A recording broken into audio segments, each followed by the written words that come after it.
Hello friends, welcome to pi academy and my name is Wasim Chauhan. और जैसे कि आप जानते हो कि हमने क्लास 10 से केमिकल रिएक्शन एंड इक्वेशन को स्टार्ट किया था। अब तक हम जो है केमिकल रिएक्शन क्या होती है, इक्वेशंस क्या होती हैं, इनको बैलेंस कैसे करते हैं, ये सब सीख चुके हैं।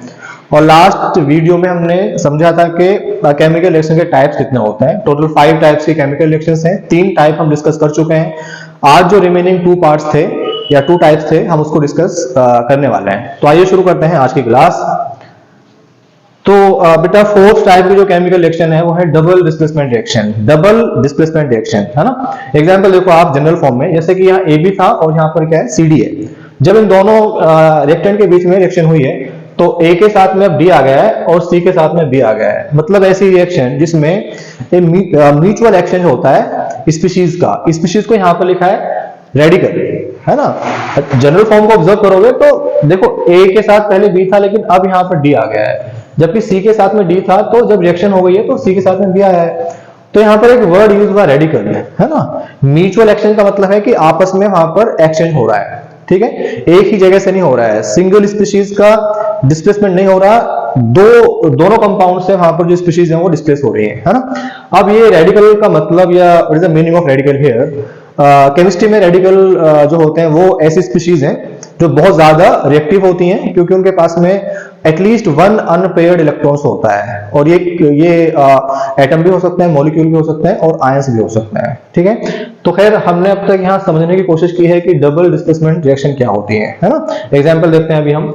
तो जैसे एग्जाम्पल के तौर पर मैं आपको बताता हूँ, एक कंपाउंड है मेरे पास में NaCl और एक दूसरा मेरे पास में कंपाउंड और है भैया, उसको बोलते हैं हम क्या, लेवल AgNO3। ये दो इन कंपाउंड्स को ध्यान से ऑब्जर्व करोगे, ये दोनों ही आयनिक कंपाउंड हैं। आयनिक कंपाउंड वो होते हैं जो मेटल नॉन मेटल से मिलकर बनते हैं, मेटल और नॉन मेटल से मिलकर बनते हैं, है ना। जब इन दोनों के बीच में रिएक्शन होगी तो इनके जो आयंस हैं उनका एक म्यूचुअल एक्सचेंज हो जाएगा। Na के साथ पहले Cl था, लेकिन जब रिएक्शन होगी तो Na के साथ में मेरे पास में आएगा NO3, है ना। तो फर्स्ट जो कंपाउंड मेरे पास में यहाँ पर हमें मिला है बेटा वो है NaNO3 और Ag के साथ में अब यहाँ पर आने वाला है Cl। तो अगर ऑब्जर्व कर रहे हो तो यहाँ पर आयंस का म्यूचुअल एक्सचेंज हुआ है ना। और अगर ये आयनिक कंपाउंड है दोनों, तो बेटा यहाँ पर एक प्रेसिपिटेट बनता है, सॉलिड फॉर्म में एक कंपाउंड बनेगा जो कि नीचे बैठ जाएगा। इस रिएक्शन में जो मैंने यहाँ पे लिखी है, इसमें AgCl जो है वो सॉलिड फॉर्म में फॉर्म होता है, इसलिए वो प्रेसिपिटेट हो जाता है, नीचे बैठ जाता है। इसलिए इन रिएक्शन को हम प्रेसिपिटेशन रिएक्शन भी कहते हैं। प्रेसिपिटेशन रिएक्शन तब बोलेंगे जब ये रिएक्टेंट हमारे पास में आयनिक है, ओके। एक एग्जांपल और है यहाँ पर, जैसे कि आपके पास में एक कंपाउंड है विच इज कॉल्ड BaCl2, है ना। और BaCl2 की रिएक्शन अगर मैं कराता हूं सोडियम सल्फेट के साथ में, है ना, ये भी आयनिक कंपाउंड है और ये भी आयनिक कंपाउंड है। जब इन दोनों के बीच में रिएक्शन होगी तो बेटा यहाँ पर मुझे जो है एक कंपाउंड मिलेगा NaCl। बैलेंस करने के लिए यहाँ पर ट्वाइस था, यहाँ भी ट्वाइस था, तो आपने यहाँ पर ट्वाइस कर दिया होगा। और दूसरा जो कंपाउंड आपको मिलने वाला है वो होगा BaSO4।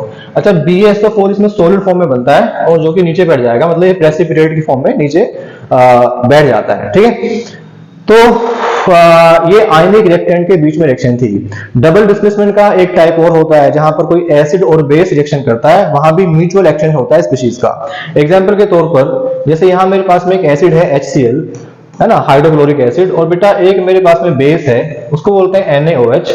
जब इन दोनों के बीच में रिएक्शन होगी ना तो यहां भी म्यूचुअल एक्सचेंज होगा। तो पहले तो बनेगा सोल्ट विच इज NaCl और बेटा साथ में यहाँ पर H2O मेरे पास में हो जाएगा फॉर्म। अच्छा, इस रिएक्शन में यहाँ पर कोई भी प्रेसिपिटेट फॉर्म नहीं होता, क्योंकि ये जो यहाँ पर रिएक्टेंट थे वो आयनिक रिएक्टेंट नहीं है ना। तो ये जो 2 एग्जांपल लिखे थे मैंने यहाँ पर, ये प्रेसिपिटेशन रिएक्शन है जो कि टाइप होगा डबल डिस्प्लेसमेंट रिएक्शन का। और ये जो यहाँ पर लास्ट एग्जांपल लिखा है इसको बोलते हैं न्यूट्रलाइजेशन रिएक्शन, और ये भी एक टाइप होता है डबल डिस्प्लेसमेंट रिएक्शन का, बस इसमें एक एसिड और बेस के साथ में रिएक्शन होती है, ठीक है। तो आई होप कि इसमें आपको कोई डाउट नहीं है। उसके बाद हमारे पास में फिफ्थ और लास्ट टाइप होता है रिडॉक्स रिएक्शन, है ना। रिडॉक्स का मतलब पहले समझेंगे। तो देखो ये फर्स्ट 3 लेटर रेड का मतलब यहाँ पे है रिडक्शन से, और ऑक्स जो यहाँ पर आया है उसको बोलते हैं ऑक्सीडेशन। एक ऐसी केमिकल रिएक्शन जिसमें साइमल्टेनियसली, मतलब एक ही टाइम पर ऑक्सीडेशन भी हो रहा है और रिडक्शन भी हो रहा है, उसी को बोलते हैं हम रिडॉक्स रिएक्शन। तो जब तक हमें इन दोनों वर्ड्स का मीनिंग नहीं पता है, what is the meaning of oxidation and what is the meaning of reduction, तो हम रिडॉक्स रिएक्शन को समझ नहीं सकते हैं, है ना। तो बेटर है कि हम पहले इन दोनों वर्ड्स को समझने की कोशिश करते हैं। देखो ऑक्सीडेशन का मतलब क्या होता है, या तो मैं इसको ऐसे बोलता हूं कि अगर कोई स्पीशीज, है ना, किसी रिएक्शन में ऑक्सीजन को गेन कर रही है तो उसका वहां पर हो रहा है ऑक्सीडेशन। एग्जांपल के तौर पर जैसे मेरे पास में यहां पर H2 है और इसकी रिएक्शन बेटा मैंने कराई है ऑक्सीजन से, और आपको पता होता है कि यहाँ पर H2O फॉर्म हो जाता है। बैलेंस करने के लिए आपने यहाँ पर 2 लगाया और यहाँ पे आपने 2 लगाया, ठीक है। अब इस रिएक्शन को अगर मैं हाइड्रोजन के रेस्पेक्ट में देखता हूं, यहाँ पर हाइड्रोजन के साथ में ऑक्सीजन नहीं है जबकि यहाँ पर H के साथ में O आ गया है। तो जब मैं यहां से यहां मूव किया हूं तो बेटा यहां पर हुआ है, यू नो वेरी वेल, यहां पर ऑक्सीजन का गेन हो गया है, यानी हाइड्रोजन का यहां पर हो गया है ऑक्सीडेशन, ठीक है। क्योंकि अभी मैंने बताया कि gain of oxygen is called oxidation, okay. एक दूसरा मेथड भी है इसको एक्सप्लेन करने का, या तो गेन ऑफ ऑक्सीजन होगा या बेटा वहां पर लॉस होगा हाइड्रोजन का। मतलब अगर किसी केमिकल रिएक्शन में कोई स्पीशीज जो है हाइड्रोजन को लूज कर देती है तो उसका हो जाता है वहां पर ऑक्सीडेशन, ठीक है। एग्जांपल के तौर पर जैसे आपके पास में यहाँ पर HCl है ना, और HCl अगर डिकम्पोज होता है तो डिकम्पोज जब भी हुआ है तो बेटा ये H2 बन गया है और यहाँ पर मेरे पास में साथ में क्लोरीन गैस बन जाती है, ठीक है। अब अगर मैं यहां से यहां इसको Cl2 के रेस्पेक्ट में ऑब्जर्व कर रहा हूं तो यहाँ पे Cl के साथ में H था, लेकिन यहाँ पर जो क्लोरीन है उसके साथ में H नहीं है। मतलब यहां से यहां आने पर उसने हाइड्रोजन को लूज किया है, ठीक है। तो यहाँ पर हुआ है लॉस ऑफ हाइड्रोजन, और इसीलिए आप बोलोगे कि सर यहाँ पर जो HCl है वो जो है ऑक्सीडाइज हो गया है, ठीक है। तो हमने दो मेथड से ऑक्सीडेशन को समझने की कोशिश की है। एक इसका मेथड और होता है, एक वे और होता है जिससे हम ऑक्सीडेशन को समझ सकते हैं, उसको बोलते हैं इलेक्ट्रॉनिक कॉन्सेप्ट। अगर कोई स्पीशीज इलेक्ट्रॉन को लूज करती है, लॉस ऑफ इलेक्ट्रॉन होता है, उसको भी बोलते हैं ऑक्सीडेशन। तो यहाँ पर मैं लिख रहा हूं लॉस ऑफ इलेक्ट्रॉन।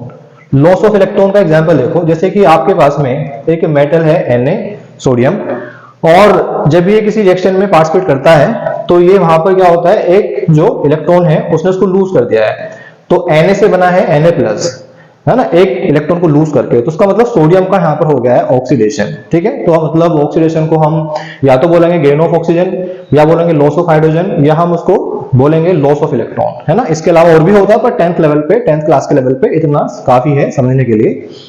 उसके बाद बिल्कुल जैसे हमने समझा था ऑक्सीडेशन को, वैसे ही हमारे पास में क्या है, रिडक्शन भी होता है, ठीक है। इसका जस्ट ऑपोजिट होगा। जैसे फर्स्ट में मैं इसको बोलूंगा कि अगर कोई एलिमेंट या कोई सब्सटेंस किसी रिएक्शन में हाइड्रोजन को गेन करता है ना, तो gain of hydrogen is called reduction. Example के तौर पर कि जैसे ये मेरे पास में H2 है बेटा, और यहाँ पर मैंने जो है क्या लिया है, Cl2 लिया है। जब इन दोनों के बीच में रिएक्शन होती है तो आपको पता होता है कि यहाँ पर मेरे पास में HCl बनता है। इस रिएक्शन को क्लोरीन के रेस्पेक्ट में ऑब्जर्व करो तो यहाँ Cl पे H नहीं था, लेकिन जब आप यहां से यहां मूव करे हो तो यहाँ पर Cl पे H आ गया है। तो मतलब मैं बोलूंगा कि सर यहाँ पर तो हाइड्रोजन का गेन हो रहा है, और अगर हाइड्रोजन का गेन हो रहा है तो मतलब जो है यहाँ पर क्या हो रहा है, जो ये Cl2 है उसका रिडक्शन हो रहा है, ठीक है। अच्छा, एक जैसे यहाँ पे लिखा था लॉस ऑफ हाइड्रोजन, तो बेटा यहां मैं लिखूंगा, you know very well, loss of oxygen. अगर किसी केमिकल रिएक्शन में कोई स्पीशीज ऑक्सीजन को लूज करती है तो उसका हो जाता है रिडक्शन। एग्जांपल के तौर पर एक कंपाउंड आपके पास में जिंक ऑक्साइड होता है, और जिंक ऑक्साइड की रिएक्शन बेटा आपने कराई है हाइड्रोजन से, और जब इन दोनों के बीच में रिएक्शन होगी तो ये बन जाएगा आपके पास में जिंक, और बेटा साथ में यहाँ पर H2O फॉर्म होने वाला है। इस रिएक्शन को ऑब्जर्व करो जिंक ऑक्साइड के रिस्पेक्ट में, यहां पर जिंक के साथ में ऑक्सीजन था पर यहां पर तो नहीं हुआ, तो मतलब यहां से यहां आने पर एग्जैक्टली हुआ क्या है कि लॉस ऑफ ऑक्सीजन हुआ है। इसका मतलब जिंक ऑक्साइड यहां पर रिड्यूस हो गया, मतलब उसका यहां पर रिडक्शन हो गया है। और इलेक्ट्रॉन के बेसिस पर अगर मैं इसको समझाऊंगा तो यहाँ पे था लॉस ऑफ इलेक्ट्रॉन, तो इसका जस्ट ऑपोजिट हो जाएगा, उसको बोलेंगे गेन ऑफ इलेक्ट्रॉन, ठीक है। तो गेन ऑफ इलेक्ट्रॉन का एग्जांपल अगर मैं आपको बताऊं तो जैसे मेरे पास में Cl था, और नॉन मेटल ज्यादातर इलेक्ट्रॉन को गेन करना चाहती हैं, तो Cl ने यहाँ पे इलेक्ट्रॉन को गेन किया और बेटा ये बन गया है Cl नेगेटिव, तो गेन ऑफ इलेक्ट्रॉन हुआ है, तो Cl का यहाँ पर हो गया है रिडक्शन। आई होप के अब आप ऑक्सीडेशन का और जो रिडक्शन था इनके मीनिंग आप समझ पाए। तो एक ऐसी केमिकल रिएक्शन जिसमें ऑक्सीडेशन और जो रिडक्शन है वो साइमल्टेनियसली, मतलब बिल्कुल एक साथ हो रहे होते हैं, उन्हीं को बोलते हैं रिडॉक्स रिएक्शन। एग्जाम्पल हम नेक्स्ट पेज पे समझने वाले हैं। तो कुछ और हमारे पास में बेसिक वर्ड हैं, जैसे कि एक होता है ऑक्सीडाइजिंग एजेंट और बेटा एक होता है रिड्यूसिंग एजेंट। देखो ऑक्सीडाइजिंग एजेंट का मतलब क्या होता है, ऐसी स्पीशीज जो दूसरों को करती है ऑक्सीडाइज और खुद हो जाती है रिड्यूस्ड, उसी को बोलते हैं ऑक्सीडाइजिंग एजेंट, ठीक है। और अगर मैं रिड्यूसिंग एजेंट की बात करूंगा तो ये दूसरों को रिड्यूस करते हैं और खुद हो जाते हैं ऑक्सीडाइज्ड, ठीक है। तो यहां पर जो मैंने स्टार्टिंग में बोला था वो ये था, दे ऑक्सीडाइज अदर्स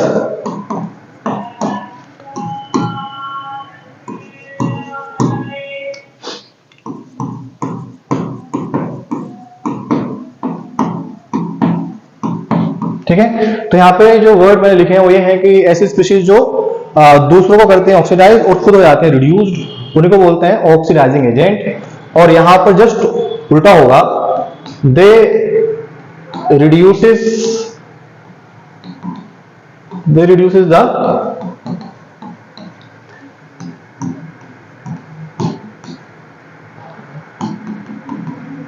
ऑक्सीडाइज्ड। तो ये जो लाइन लिखी है इनको ऑब्जर्व करना है बार बार, ठीक है। एग्जाम्पल के तौर पे मैं आपको समझा देता हूं। जैसे बेटा एग्जाम्पल के तौर पे यहाँ पर मेरे पास में कॉपर ऑक्साइड है और कॉपर ऑक्साइड की रिएक्शन हमने कराई है किससे, जो है यहाँ पर आप ऐसा मानो कि H2 के साथ में रिएक्शन हुई है। तो कॉपर ऑक्साइड जब हाइड्रोजन के साथ में रिएक्शन करता है तो यहाँ पर बन जाएगा कॉपर और बेटा साथ में बन जाएगा H2O। अब इस रिएक्शन को ध्यान से ऑब्जर्व करना मेरे साथ, ठीक है। देखो अगर मैं आपसे पूछता हूँ कि यहाँ कॉपर के साथ में ऑक्सीजन था पर यहाँ तो नहीं है, मतलब जब हम यहाँ से यहाँ मूव किए हैं तो एग्जैक्टली हुआ क्या है, यहाँ पर हुआ है लॉस ऑफ ऑक्सीजन। और अभी हमने समझा था कि अगर कोई स्पीशीज ऑक्सीजन को लूज करती है तो उसका होता है रिडक्शन, ठीक है। तो मतलब एग्जैक्टली क्या हुआ है कि यहाँ पर कॉपर ऑक्साइड का रिडक्शन हो गया है। और ये याद रखना कि जिसका रिडक्शन होता है वो खुद होता है ऑक्सीडाइजिंग एजेंट। तो इस रिएक्शन में कॉपर ऑक्साइड जो है वो ऑक्सीडाइजिंग एजेंट है, ठीक है। हाइड्रोजन यहाँ पे था लेकिन यहाँ से अब यहाँ पे जब मूव किए हो तो यहाँ पर O आ गया साथ में, तो मतलब इसने ऑक्सीजन को गेन कर लिया है, तो गेन ऑफ ऑक्सीजन हुआ है। और गेन ऑफ ऑक्सीजन का मतलब मैंने समझाया था, उसको बोलते हैं ऑक्सीडेशन। और जिसका ऑक्सीडेशन होता है बेटा वो होता है रिड्यूसिंग एजेंट। इसका मतलब हाइड्रोजन यहाँ पर जो है वो रिड्यूसिंग एजेंट है, ठीक है। तो ये आज हमने लास्ट टाइप जो थे दो डबल डिस्प्लेसमेंट रिएक्शन और रिडॉक्स रिएक्शन, उन दोनों को समझा है। आई होप कि आप ठीक से समझ पाए। Thank you for watching.